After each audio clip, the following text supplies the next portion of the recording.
It doesn't take a genius to work out just how connected we all are.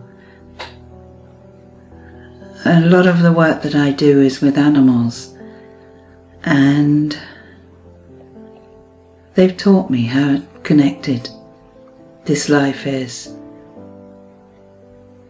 When you see species communicating together,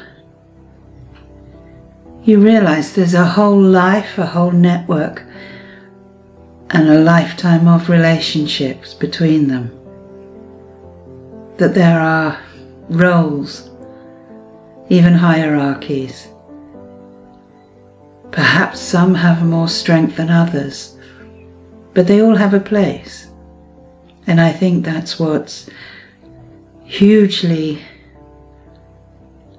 enigmatic about this work. And then you see other species communicating together.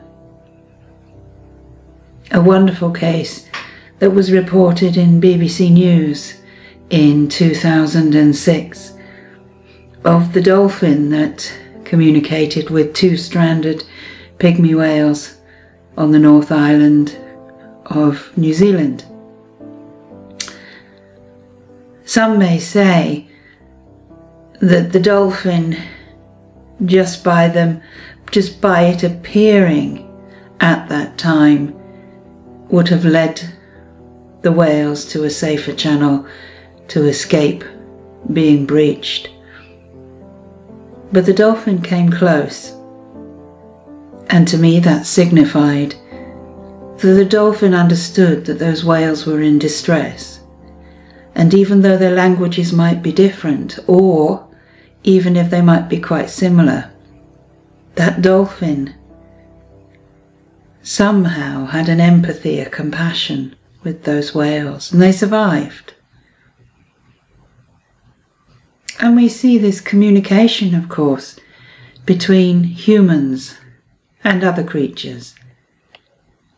In northern Mozambique, the Yao tribe work with the honeybird, and through a series of clicks and whistles and trills, the honeybird will lead them to where they can find the wild honey. It will hop from tree to tree until they find it. It's quite incredible, because we live in a world where we tend to think of, as humans, we tend to think of animals as being functional, and yet they are just as emotional as us. They play, they fight, they grieve, they give birth, they nurture. Relationships change. Relationships move on. But however you look at it, the similarities can't be disputed. And so we see that animals and humans can work together, and animals of different species work together. I'm always amazed when I see on a beautiful documentary, perhaps even the honeybees that do their little dance when they find the nectar. Isn't that incredible? Isn't that incredible? Life is amazing that we're all connected. Everything is. No matter how you look at it, no matter how you want to say one form is superior than the other, and I hope we don't do that too often, because we're all needed. They say that if the bees die, the world dies. Tiny little bee that many of us avoid, hoping not to be stung, its protection mechanism. And yet, it keeps us alive, keeps the world alive. I think it's incredible. And I believe our place is to unite, to understand the love, the emotion, the grief,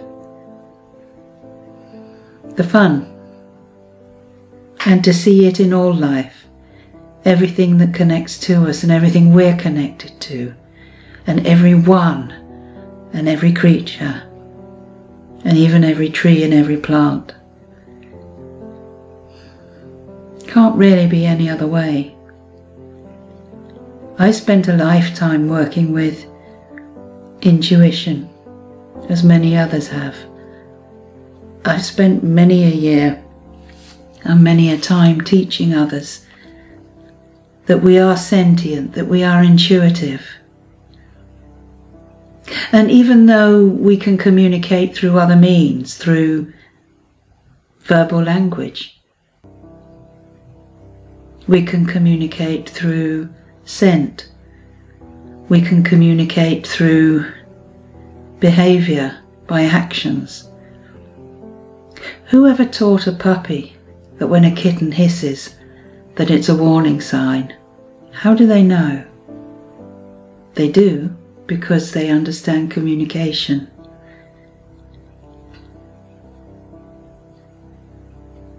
We all need to communicate, not just as humans. We need to understand that this planet needs us to communicate with it. It's a living, breathing ball of matter, and within that, the life that exists within that is sentient. It is intuitive. It really matters. The animals matter. They know that. We know that. Life's better when we do it together.